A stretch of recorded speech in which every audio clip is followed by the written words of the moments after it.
Les vallées du centre de l'île convergent toutes vers une grande dépression géologique, le Cortenay, formant ainsi un cirque autour d'un large bassin.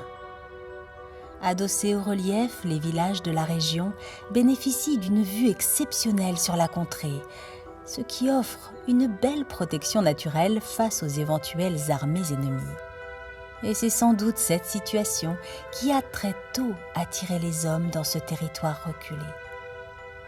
Aujourd'hui encore, malgré la désertification des zones rurales, le Cortenay reste une région dynamique, jalonnée d'une multitude de petits villages pittoresques. Entre ces villages, à la croisée des chemins, le maquis renferme et protège un patrimoine surprenant, datant de l'époque où la société insulaire était surtout rurale et s'organisait autour des moissons, des transhumances et des rites religieux. C'était alors une société très pieuse, qui partageait sa vie entre le dur travail de la terre et la foi céleste.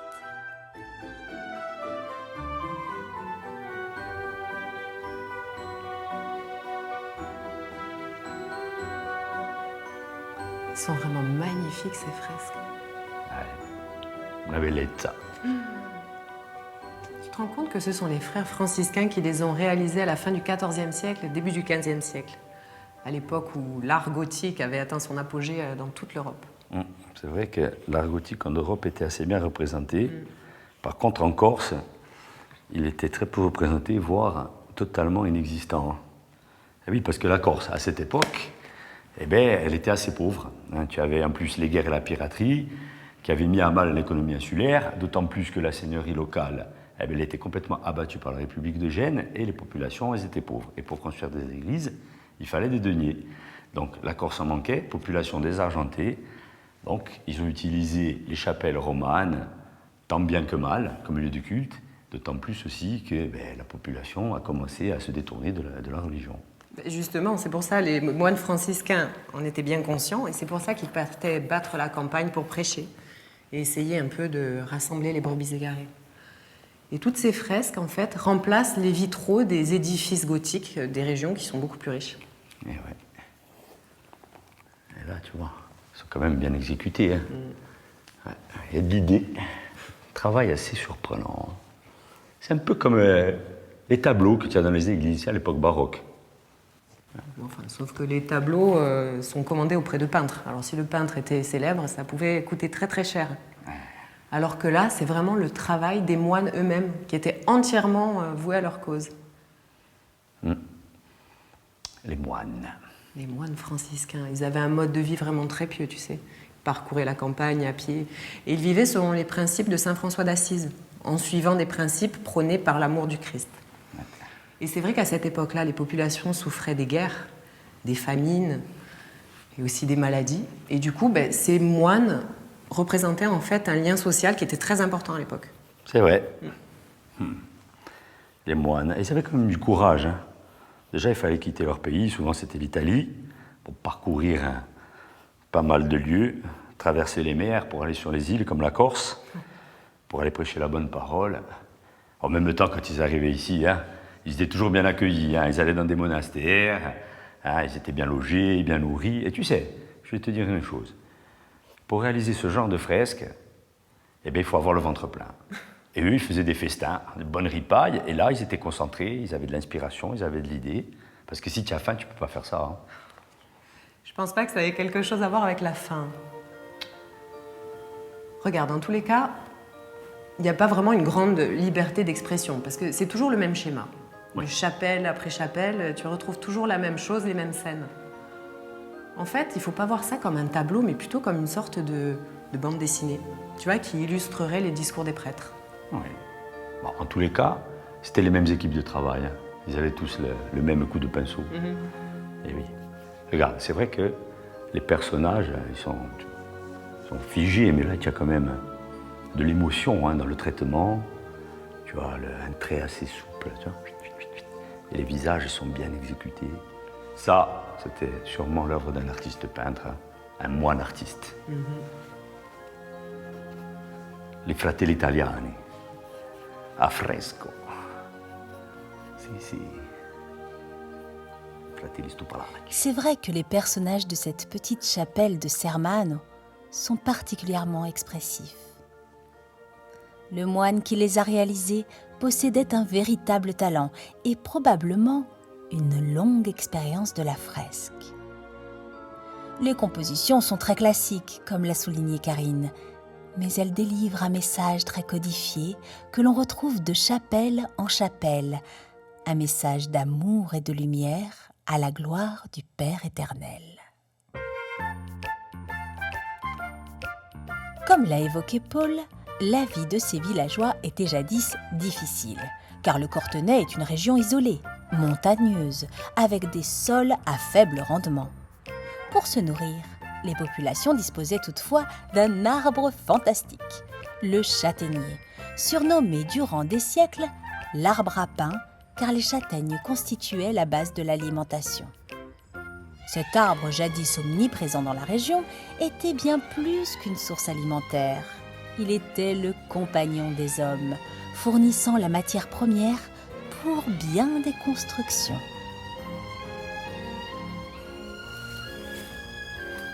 Ils sont vraiment magnifiques, ces châtaigniers. Oh, ils sont majestueux et intrigants à la fois.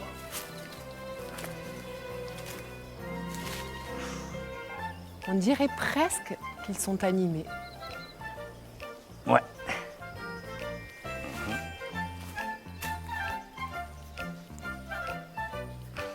Tu ne m'écoutes pas en fait? Si, je t'écoute. Mais tu vois, avec ces drageons, ces repousses de châtaigniers, eh bien, quand j'étais enfant au village, j'en faisais des tas de choses.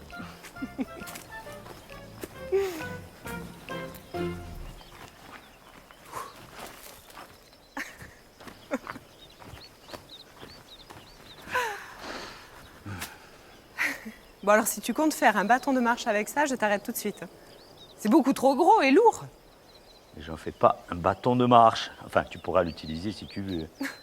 Là, je suis en train de faire tout simplement un outil, ou plutôt un instrument de musique tout simple. Un instrument de musique avec ça? Ouais. J'ai du mal à imaginer là. Et quand nous étions petits avec les copains, en forêt, souvent quand on se faisait gronder, hein, on partait se mettre sous un arbre et ensuite on prenait le drageon et voilà le résultat. Et après on jouait à la bataille, à la chasse à l'homme et on communiquait avec ça. Donc tiens-moi le manche en attendant. Tu communiquais avec ça? Communiquer avec ça, tout simplement. C'est très mystérieux. Ouais, très mystérieux et il faut faire un travail très minutieux. Je vais dérouler. Tiens bien, hein, le trombette. Attention. Attention. Après, il ne faut pas lâcher parce que ça casse vite. Hein. Faut... Hop. Qu'est-ce que tu fais? Ah, ça fait un tortillon. Voilà, regarde le bâton comme il est beau. Hein. Le spectre. Doucement. Voilà. Et après, avec ça, bon, alors ça, c'est une confection assez particulière. Hein. Donc, tu prends doucement. Et là, tu les enroules. Voilà, tac. Tu vas tenir. Et moi, je vais réaliser un mot drumbetto. Et tu enroules. Oh! Et avec ça, on jouait dans la forêt. Hop. Et à la fin, voilà, Ça fait une trompette. Eh oui, regarde, là à côté, il y a la vieille, celle que j'ai fait quand j'avais 6 ans. Et après, tu souffles.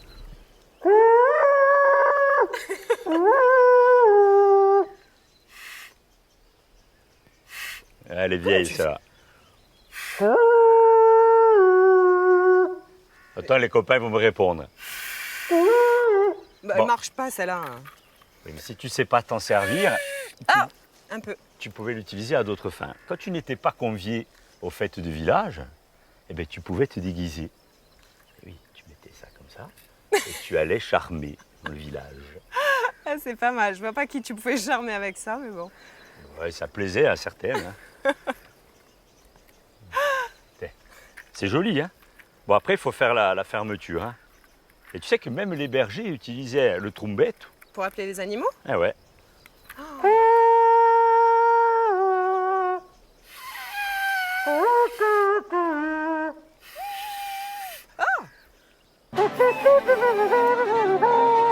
Olé! Ça marche, hein? Bello, hein?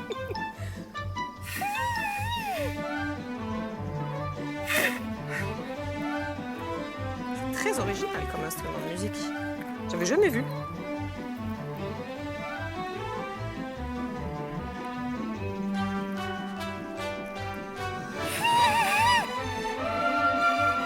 Original et très rustique. Et je ne suis pas sûre qu'un tel instrument ait réellement sa place dans un orchestre, même champêtre. Mais il témoigne de toute l'inventivité des hommes. Surtout, il colle bien à une époque où les enfants savaient dompter la nature pour s'y amuser, en toute simplicité.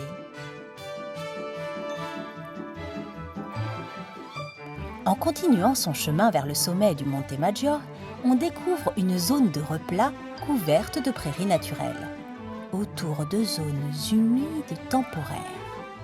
Ces mares, alimentées par le ruissellement et qui s'assèchent durant l'été, forment des biotopes tout à fait particuliers, uniques en leur genre.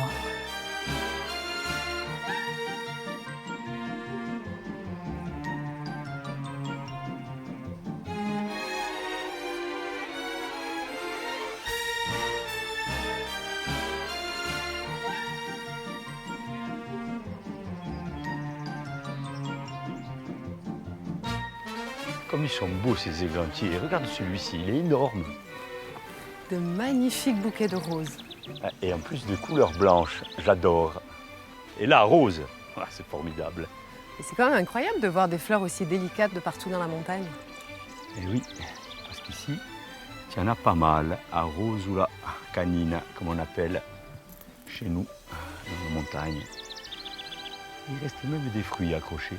Alors avec les fruits, les cynorrhodons ont fait de délicieuses confitures, tu connais? Il est beau, hein? Il ne faut pas trop en manger, parce que sinon, il y a un peu la gratte après. Parce que dans le fruit, il y a une concentration de vitamine C importante. Et si tu en manges beaucoup, ben, tu deviens très forte. En tous les cas, elles sont vraiment jolies, ces fleurs. Ouais. Une couleur rose exceptionnelle. Et ici, les cultivateurs de Fontana Salginc avaient pour habitude de les cueillir. Hop. Et de s'en mettre à la fois dans les cheveux, dans leur chapeau, et aussi, quelquefois, dans la barbe. Dans la barbe? Une barbe fleurie, c'est mignon. Parce qu'ils étaient coquets. Ils sentent bon en plus.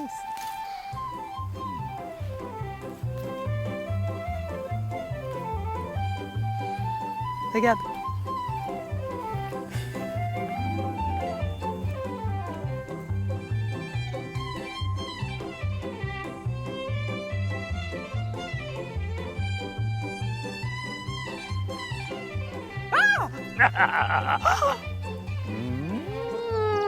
Paul, qu'est-ce que c'est que ça?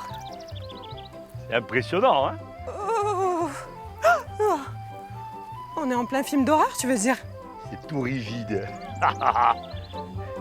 Ce sont des sorcières qui se sont frottées les cheveux sur les prunes. Oh. La strega blanche. Tu te rends compte un peu le nombre d'araignées qu'il doit y avoir là-dedans? Mais ce ne sont pas des araignées. Quoi qu'il y en a quelques-unes. Hein. Wow. Ça, d'après moi, c'est l'œuvre du Tantrède. C'est quoi ça? Le Tantrède, c'est un hyménoptère primitif.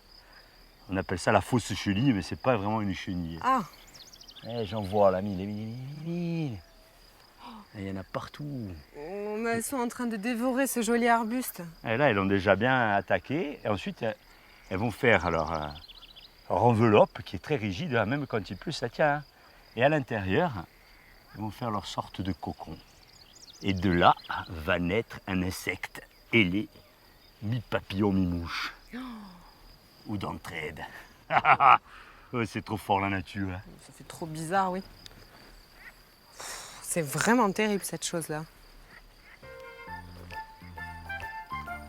Oh, ça saute! Tu vas te les emmener même à la maison. Ah non! Et ensuite, elles vont te faire un beau plafond tout étoilé. Ah, quelle horreur! Moi, je préfère ça aux punaises de lit. Ah, je sais pas.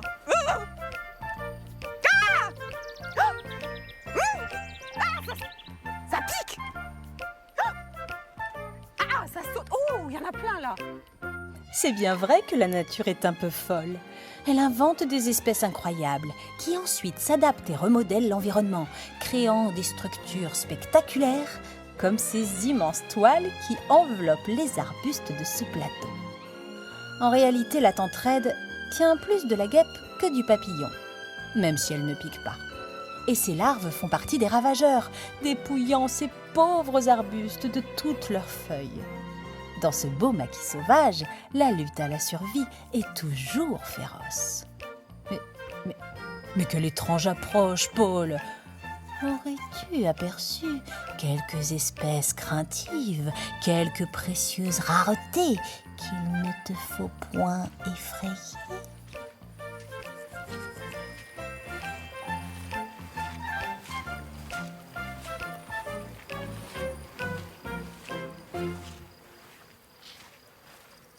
J'espère que tu m'auras rapporté quelque chose de bien. Hein.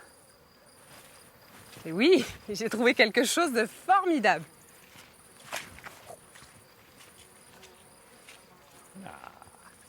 C'est super alors.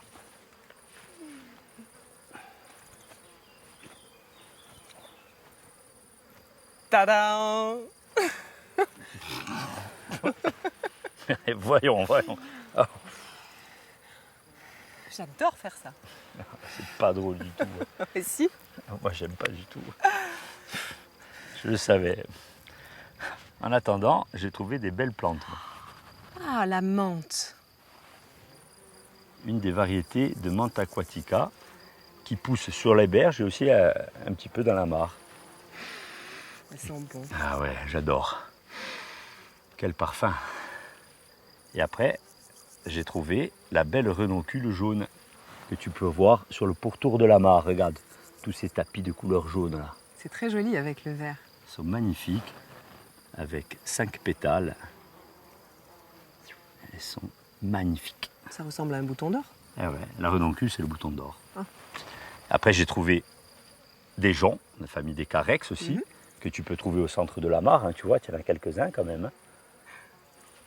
Et ensuite, il y a d'autres plantes que je n'ai pas pu encore récupérer parce qu'elles sont au centre de la mare, comme la renoncule flottante, qui est toute blanche, la tige est moins haute, et elle est flottante. Tu vois, on la voit partout, regarde. Elle est magnifique aussi. Hein. C'est très joli. Et puis après, tu as de la végétation aquatique qui pousse sous l'eau, comme les myriophiles que tu peux voir. Et ça fait des branches entrelacées. Des sortes de racines. Ouais. Et tu vois, et ces plantes, elles sont adaptées à ces milieux qui sont quand même uniques. Hein. Cette mare temporaire, hein, en montagne, ici, elle est unique. Alors bien sûr, on la voit aujourd'hui au printemps, avec un niveau d'eau plus ou moins faible.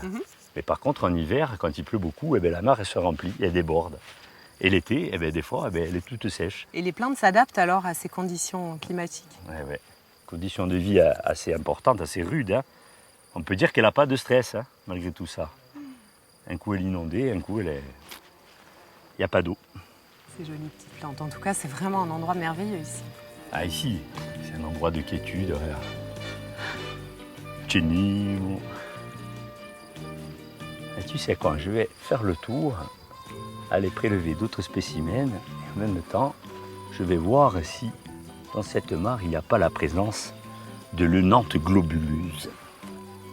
L'Eunanthe globuleuse. Une plante de mare temporaire.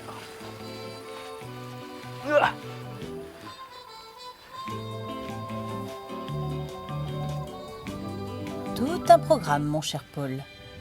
Un programme en réalité bien rempli au regard de la superficie de cette mare temporaire en ces beaux jours de printemps. Peut-être que les bergers, autrefois, étaient tout aussi attentifs aux plantes aquatiques qui poussent sur cette prairie gorgée d'eau. Eux qui montaient ici avec leurs troupeaux pour profiter de ces verts pâturages. Ils appréciaient la quiétude du lieu et y avaient bâti sur un promontoire un bel oratoire pour leur protection et celle de leurs troupeaux. Un de ces magnifiques oratoires qui jalonnent la montagne corse, rapprochant les hommes du divin.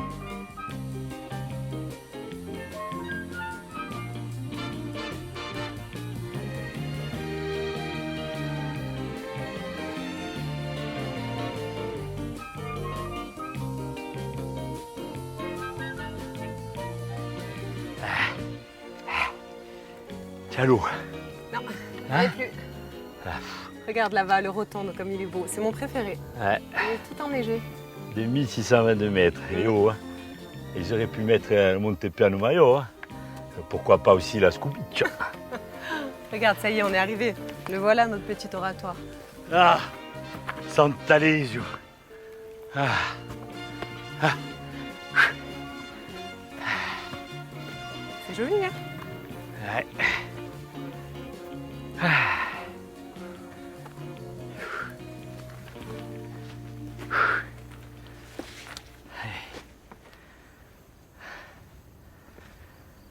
Ah. Le panorama est vraiment incroyable. Ah, c'est sûr. Hein. Et puis là, on a quand même une chapelle à 1200 mètres d'altitude. Hein. Il y en avait partout ici. Hein. Sant'Alesio, Sant'Eliseo, Sant'Alesio. Et c'est parce que Saint Alesius c'était un saint très à la mode au IIe siècle dans ces montagnes. Ouais. Alors en fait, le culte de Saint Alessio, Saint Alexis en français, était très répandu en Italie au cours du XIe siècle.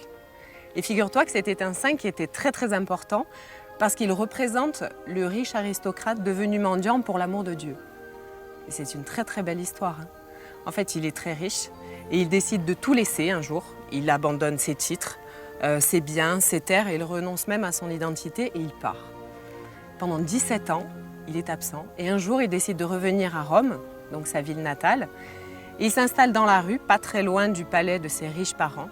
Et il reste là quelque temps. Mais un jour, il sent son heure venir. Alors il demande à ce qu'on lui donne un peu d'encre et un bout de parchemin. Et il couche par écrit le récit de sa vie. Et on raconte qu'un jour, une voix divine serait venue jusqu'à l'empereur Honorius et il l'aurait amené jusqu'à sa dépouille. Et il l'a découvert, il était recroquevillé sous les escaliers du palais de ses parents et il tenait dans sa main le parchemin. Et là, l'empereur a ordonné à ce qu'on lise à tous le récit de la vie d'Alexis. Et de cette façon, tous les Romains ont été au courant du long renoncement de la vie de ce saint. Et sa dépouille a été portée en l'église Saint-Boniface où il a enfin reçu des funérailles solennelles. Ah, bella storia.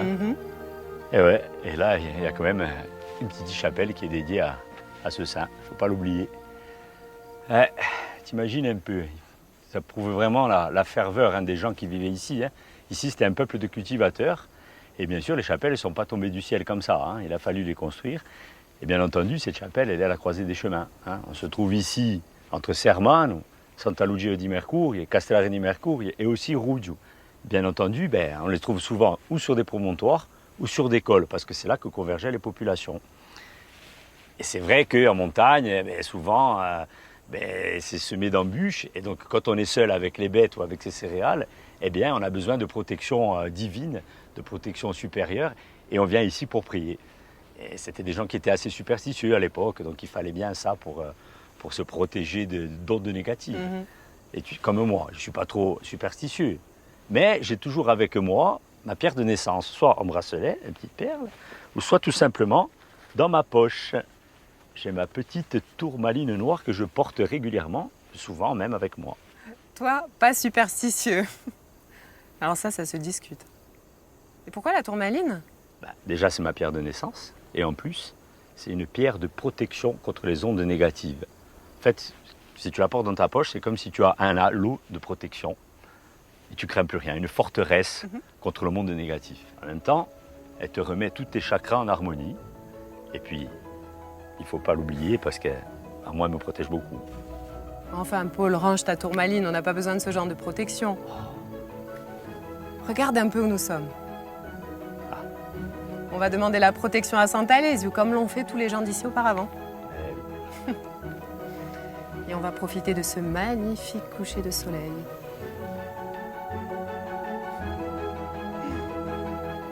Et puis cette belle nature, on la doit bien à quelqu'un. Évidemment.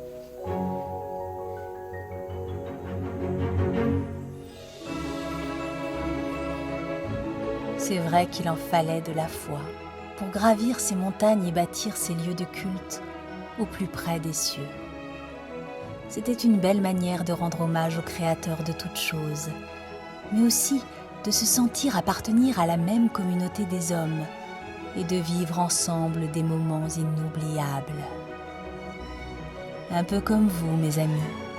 Vous qui vous retrouvez aujourd'hui au pied de cette chapelle, devant le plus féerique des spectacles.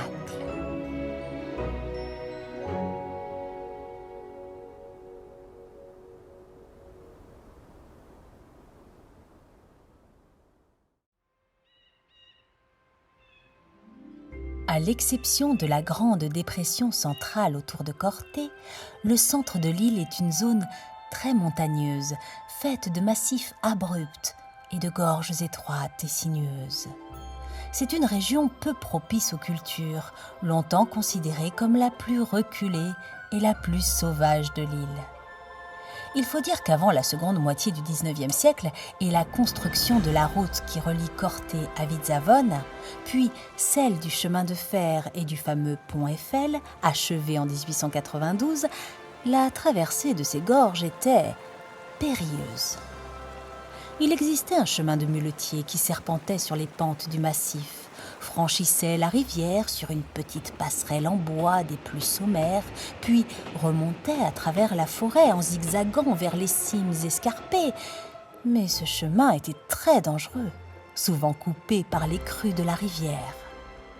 Il y avait aussi des bandits de grand chemin dans ces massifs isolés, qui n'hésitaient pas à rançonner les convoyeurs qui traversaient ces gorges. Jusqu'à la fin du XIXe siècle, toute cette partie de l'île entre Vidzavona et Corté est donc une zone de non-droit, très peu peuplée et considérée comme l'une des plus dangereuses de l'île. De nombreux récits ou légendes, plus ou moins sordides, accompagnent ces chemins tortueux comme autant d'avertissements adressés aux voyageurs imprudents. Aujourd'hui encore, certaines de ces histoires sont bien présentes dans la mémoire des populations insulaires, notamment parce que ce paysage austère et sauvage n'a guère évolué depuis le siècle dernier. Il est alors facile pour nos aventuriers modernes de se glisser dans cet environnement mystérieux sur les traces de certains des épisodes les plus étranges de l'histoire de la contrée.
Enfin, Polo, qu'est-ce qui t'arrive?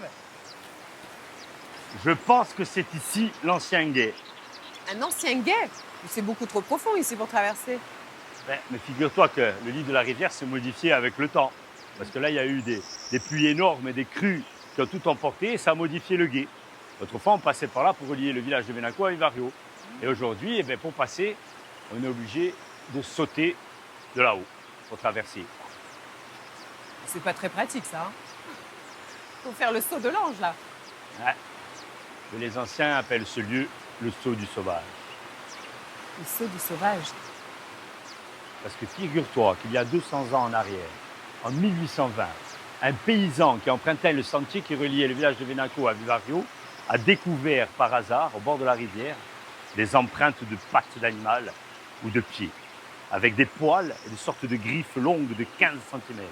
Alors, pris de panique, il décida de rentrer au village et d'alerter la communauté villageoise. Et là, il pensait que c'était un ogre ou un animal maléfique, et ils ont décidé d'organiser une battue. Et à la fin de cette battue, ils vont capturer un homme nu, tout poilu. C'est étonnant, ça. Et certains villageois avaient reconnu dans le visage de cet homme un enfant qui avait disparu du village une dizaine d'années plus tôt. Eh bien, dis donc. Un enfant aurait vécu tout seul ici dans ces forêts pendant 10 ans. Ben, cet enfant avait été puni par ses parents et donc avait décidé de quitter le foyer pour aller vivre dans la nature. Et on le retrouve une vingtaine d'années plus tard parce que cet homme a l'âge de 20 ans. Elle est quand même extraordinaire, cette histoire. Tu es sûr qu'elle est vraie? Absolument. Et cette histoire a fait couler beaucoup d'encre. Et de nombreux articles concernant l'enfant sauvage ont été écrits dans la presse locale. Enfin, Paul, c'est pas possible de vivre ici tout seul dans la montagne à cet âge-là. Sans vêtements, sans nourriture. Bah, à la limite, Mowgli, dans les livres de la jungle, il avait les loups qui l'ont recueilli, il y avait Bagheera, il y avait Shere Khan. Mais là, crois-moi, tu es tout seul. Il n'y a pas ce genre d'animaux. Et c'est pareil. C'est un peu la jungle corse. Et en même temps, ça te prouve bien comment l'homme peut s'adapter à des conditions climatiques énormes. C'est-à-dire que, hiver comme été, l'homme s'adapte. C'est-à-dire que d'abord, tu es enfant, tu as des habits, après, ils ne te vont plus, tu grandis. Et là, tu les laisses. Et tu te sers de ce qu'il y a dans la nature pour t'en confectionner. Et après, tu vas chercher à te nourrir. Donc, tu vas sentir, tes sens sont développés, et tu vas manger les racines de plantes, tu vas prendre des œufs de certains oiseaux, tu vas manger du sanglier. Ou alors, comme dans le livre de la jungle, tu te fais aider, tu te fais ami avec le jet des chênes, avec le renard, avec le mouflon. Et là, tu vis bien en harmonie avec la nature. Non, moi, je meurs. En même temps, ils auraient dû laisser tranquille cet enfant sauvage, plutôt que de le ramener au village. Parce que c'est ce qu'ont fait les villageois. Quand ils l'ont capturé, ils rapportent à sa famille. C'est bien. Mais là, il ne va pas s'adapter et il va mourir quelques années plus tard. Enfin, c'est ce qu'on dit. Bon, en tous les cas, c'est ce qui serait se passer ici aussi. Bah, tu te rends compte, quand il se blessait, il ne pouvait pas se soigner. Il devait tomber malade aussi. Sans compter qu'il devait devenir fou tout seul. Mais non. Et tu vois, ces cavités-là ont pu servir de repère à cet enfant sauvage. Et, ouais. Et on dit même qu'il aurait été un grand artiste.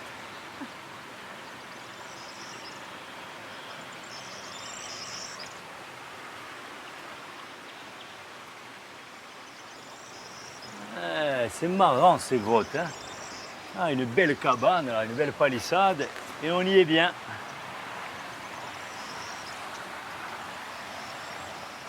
Ah, la preuve en est. Quoi? Regarde, ces peintures ont probablement été réalisées de la main de l'enfant sauvage. Bien sûr. Bon, enfin, ça a été fait il n'y a pas longtemps, ça, par des enfants du coin. Ouais. Mais il est dit que l'enfant sauvage, avant sa mort, il aurait eu une descendance. Mais bien sûr.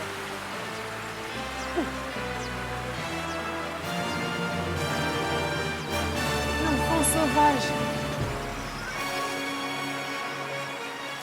Il est bien vrai que sur de nombreux aspects, notre cher Paul fait un beau candidat pour la descendance de cet enfant sauvage, vivant seul au milieu des bois. Mais je crois que c'est toi qui as raison, Karine. Quelle incroyable histoire! Comment un enfant d'une dizaine d'années a pu ainsi survivre seul dans un endroit pareil pendant près de 10 ans, affrontant le froid de l'hiver, la maladie, la solitude? Comment a-t-il pu se nourrir et échapper aux dangers de la vie sauvage? Cela reste un mystère. Mais sa capture est avérée. Et même si l'on a sûrement un peu enjolivé l'histoire par la suite, elle demeure vraie. Et de me dire, les amis, que cette Corse du 19e siècle était décidément une terre très exotique, surtout dans ses vallées intérieures, presque inaccessibles. Je ne suis pas sûre qu'il y ait beaucoup d'endroits en Europe qui pouvaient donner naissance à une telle affaire, à une époque où la révolution industrielle était déjà en marche. Raté.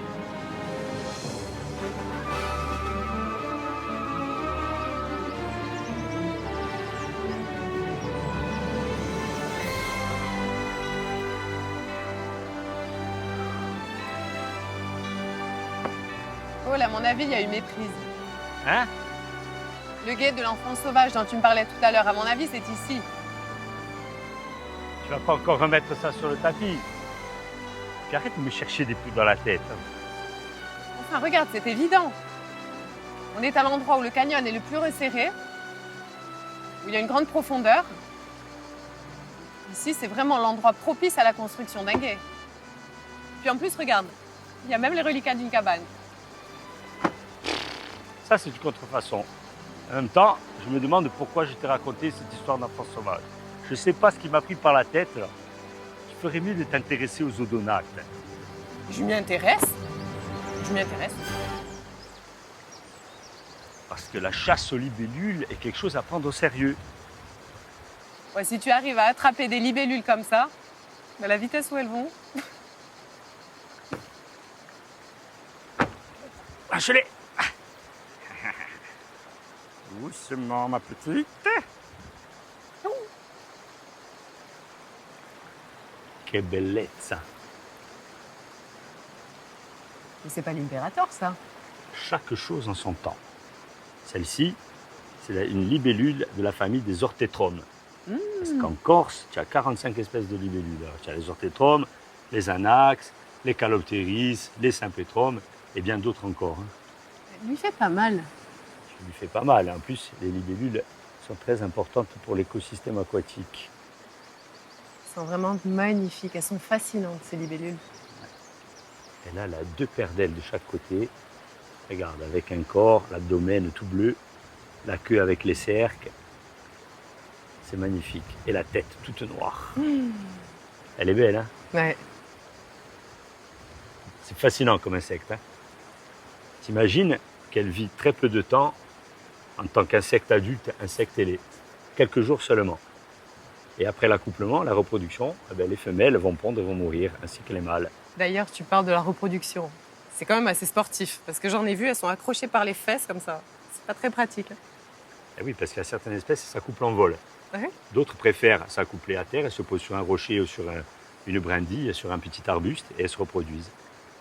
Et ensuite, la femelle va pondre les œufs sur l'eau, sur la pellicule, et les œufs vont descendre sur même le sol, sous l'eau, et là vont devenir des larves par la suite. La larve, elle, en hiver, qu'est-ce qu'elle va faire? Hop, elle va s'enterrer sous les rochers, sous la vase, et ensuite, le printemps d'après, elle va ressortir. Et là, il va y avoir une phase de transformation supplémentaire. La larve va se transformer en nymphe. La nymphe va vivre quelque temps et elle va sortir, monter sur la berge par une tige, par exemple. Et ensuite, sur la tige, elle va se transformer en insecte ailé, en libellule, et ainsi de suite. Elle va déployer ses ailes. Et voilà. Tu sais que libellule vient du latin libellus, qui veut dire petit livre. Ouais. Eh bien, c'est dû à ces belles ailes qui ressemblent à un petit livre. Elles sont vraiment magnifiques. Ça, c'est un beau mâle, tout bleu, parce que les femelles, elles sont un peu plus ternes, de couleur marron, vert. Alors les mâles, ils ont plusieurs techniques hein, pour la reproduction, pour l'accouplement. La première, c'est ils vont se mettre en poste, ils vont attendre qu'une libellule femelle passe et après, ils vont foncer dessus. La deuxième, c'est que pour certaines espèces, ils ont des points de rendez-vous. Donc ils se réunissent, à la fois très proches des rivières, dans des petites mares. Et la troisième, c'est qu'ils vont aller directement à la chasse des femelles. Plusieurs techniques de drague. Bah, et l'impérator, alors? Parce que là, tu as attrapé que ça, là, finalement. Eh oui, l'impérator, il faudra bien aller le chercher. Bon, je vais aller l'attraper, moi.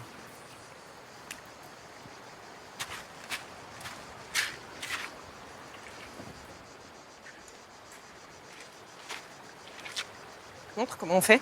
D'abord, on va lui rendre la liberté. Hein, à cet orthétrome. Ah, oui. Allez, mon beau mâle, va rejoindre une de tes femelles. Bon. Allez, montre. Il y a une concentration. Déjà, il faut se mettre bien comme ça, tu vois, sur tes pieds. Et ensuite... Dans le sens du vent, j'imagine. Eh oui, il faut bien observer parce que des fois, tu ne les vois pas, mais ils y sont. Hein. Et là... Hop. Un coup sec. Oh! Voilà. Et après, dès que tu fais ça, hop, tu attrapes vite. Là, tu serres. Elle est dedans. Tu fais attention parce que c'est sensible. Hein. J'ai compris, j'ai compris.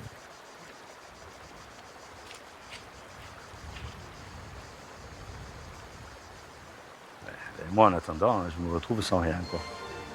Pas de filet. Paul, sois un peu galant. Regardons comment Karine va se débrouiller dans cette chasse un peu particulière qui demande en réalité pas mal d'adresse. Mais j'arrive pas à l'attraper! Elle va trop vite!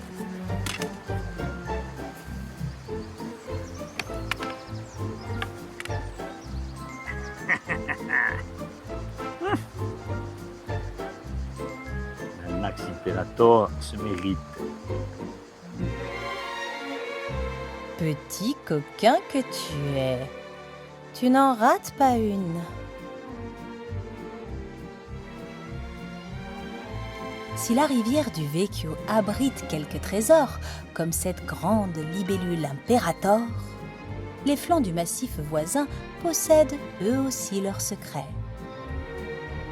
Car bien que l'endroit ait été jadis très retiré à l'intérieur de l'île, de petites communautés villageoises s'étaient établies dans ces forêts profondes, à une époque où les guerres médiévales et les raids barbaresques ensanglantaient les rivages insulaires. On trouve alors sous les frondaisons les vestiges parfois surprenants de ces occupations cachées. Un petit pont de pierre, un chemin empierré, les ruines de quelques maisons et bien entendu la chapelle, autour de laquelle la vie villageoise s'organisait. La découverte de ces hameaux abandonnés est toujours un moment chargé d'émotions, une plongée intime dans une société révolue. Ah, comme c'est lugubre. Oh là là, effectivement, oui. Ah, regardez, les chauves-souris. Là, c'est plat. Oh, encore elle. C'est vraiment leur royaume, ce genre d'endroit. Ouais, surtout le royaume de la poussière. Ça me gratte le palais.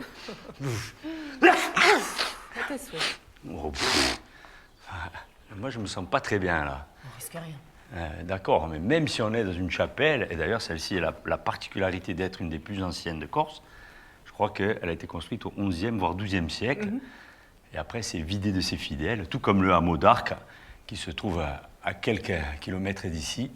Il n'y a plus personne au lendemain de la Première Guerre mondiale. Hein. Tout est désolation. Mais dis, elle a été remaniée, cette chapelle, non? Évidemment.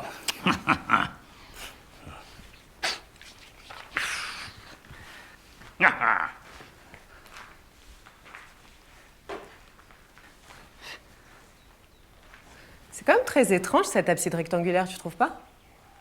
Bonne analyse. L'abside rectangulaire montre bien que cette chapelle est très ancienne. Et là, le rectangle, là, sur l'abside, c'est du pré-roman, alors que l'abside semi-circulaire, c'est le roman. Bien évidemment. Eh ben, Et comme tu le dis, bien sûr qu'elle a été remaniée, la chapelle. D'ailleurs, tu vois, les deux chapelles latérales, eh bien, celles-ci datent du XVIIe siècle. Et les fresques, tu le vois qu'elles sont plus contemporaines. c'est incroyable de voir ces fresques franciscaines. Mais alors, elles sont dans un état.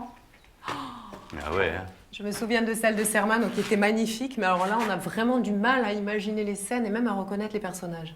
Bon, elles ont le mérite d'exister. C'est sûr qu'à Sarman, elles sont beaucoup plus valorisées. On voit bien les personnages. Là, on peut même analyser le style du peintre. Alors que là, ben, on ne voit pas grand-chose. J'ai du mal à identifier tout ce petit monde-là. Tiens, regarde, Thomas. Comme il est beau, on le voit bien, lui. Ouais, et comment tu le connais, Thomas? C'est écrit au-dessus. Omas. D'accord. Et à côté, il y a Philippe. Philippus. Ah, là, je vois. Saint Matthieu, l'ange, un des 4 évangélistes. Ah, donc, à côté, ça veut dire qu'il y a soit un bœuf, soit le lion, qui représente Saint Marc. Mais là, je ne pourrais pas te dire. Mais ça, c'est le lion, ça. Ouais, tu vois quoi, là? On voit du marron, hein. Moi, je vois rien. Mais enfin, regarde, le bœuf, il est là. Ah, ouais, d'accord. Représenté par Luc. Et là, il y a l'aigle. Ouais, Jean. Saint Jean. Et là, regarde, la scène de l'Annonciation. Bon, on la voit pas très très bien. Le Christ en majesté, par contre, on voit assez bien la Bible. Ouais, moi, je vois rien. Et de l'autre côté, l'ange Gabriel. Je vois les ailes. On voit bien sa robe, ses mains jointes.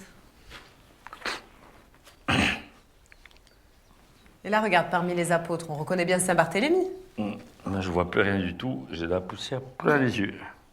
Regarde, avec sa peau d'écorché qui porte sur son épaule. Ah ouais. On voit bien hein, le corps écorché vif et la peau, le visage et les bras, comme ça. Et tout spilado. Ouh. Et là, à côté, je reconnais bien l'apôtre Matthias, le tout dernier. Tu sais que lorsque Judas va trahir Jésus, eh bien, il va percevoir de l'argent. Avec cet argent, il va s'acheter un champ. Et là, bien sûr, la malédiction va se porter sur lui. Il va se pendre, se donner la mort. Et là, son ventre va gonfler, éclater, et il va se vider de ses entrailles. Oh, quelle horreur! Et les habitants de Jérusalem vont appeler ce champ le champ du sang. Judas le traître. Et bien entendu, pour remplacer Judas, il faut trouver un autre apôtre. Les apôtres vont se réunir et vont élire Saint Matthias, le dernier, le tout dernier des apôtres. Et à côté, on a Thaddéus, l'apôtre Thaddée. Et là, on voit vraiment bien les visages, on reconnaît bien les personnages, la tunique de l'époque. Elles sont belles ces fresques. Hein. En fait, c'est plus ou moins les mêmes scènes qu'on retrouve dans toutes les chapelles romanes. Ouais. Par contre, les saints peuvent différer selon les régions où on se trouve. Oui.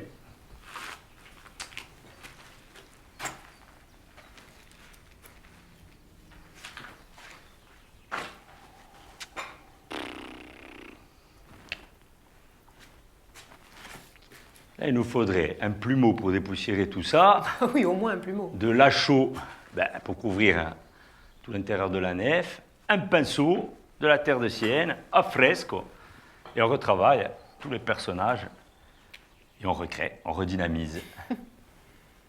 C'est sûr que dans un tel état de délabrement, je ne vois pas comment je pourrais ramener les fidèles de Moraccioli à la raison.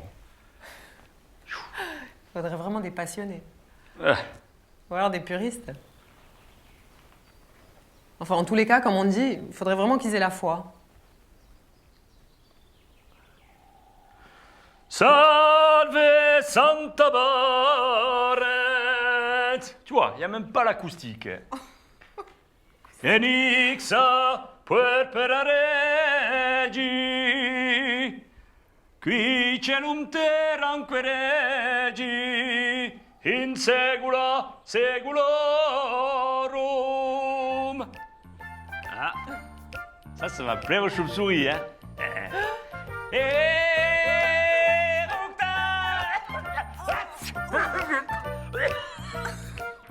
C'est très aigu, là. Là, il faut même quitter la chapelle.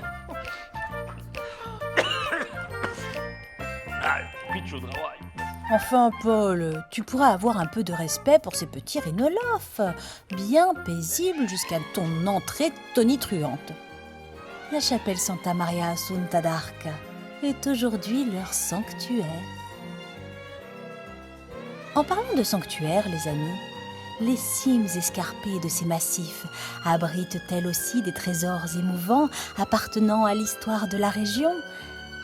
Car le mode de vie paysan dans ces contrées très montagneuses était avant tout pastoral, et les hommes des hameaux forestiers emmenaient paître leurs maigres cheptels sur les sommets alpins à la recherche de verts pâturages. Bergeries en pierre sèche et enclos témoignent de cette vie d'autrefois.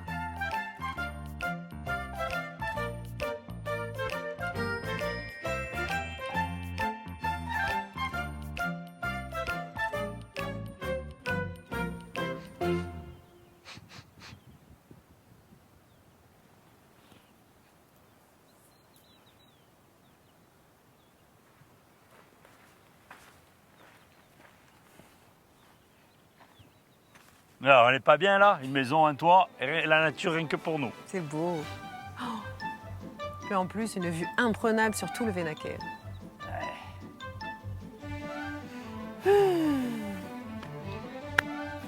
Comment on s'organise là? Je commence à avoir un peu faim, moi. On va faire la journée typique du sauvage. C'est quoi ça? On chasse, dans un premier temps. Et après? Pêche. Après? On cueille. Et si on n'attrape rien? On va faire la sieste, hein, comme on dit, qui dordine. Hein. Oh, on aurait peut-être dû rester avec maman et le chat. Ah, tu dis ça parce que tu as chaud, mais t'inquiète, hein, après l'hiver il fait bon, mi. On se met à l'intérieur, 2 mètres de neige autour. Ah. Allez, viens, j'ai flairé une piste. J'espère qu'on va pas regretter. Hein. Tu sais, on s'essaie une année et après on voit. Hein. Ah, Paul, Quel rêveur tu fais! Mais je suis d'accord avec toi.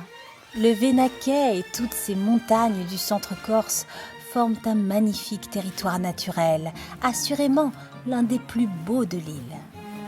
Ceci dit, ces massifs isolés ont aujourd'hui totalement perdu le peu de vie qui autrefois les animait. Cela fait maintenant longtemps que les alpages ne sont plus fréquentés, que les muletiers ont déserté les chemins, que ces forêts toujours vertes ne résonnent plus des cris des hommes. D'espace de vie un peu sauvage, la région s'est progressivement transformée en un sanctuaire pour la nature. Un véritable paradis pour randonneurs, doublé d'un musée à ciel ouvert, avec toutes ces petites fenêtres étonnantes sur les sociétés du passé.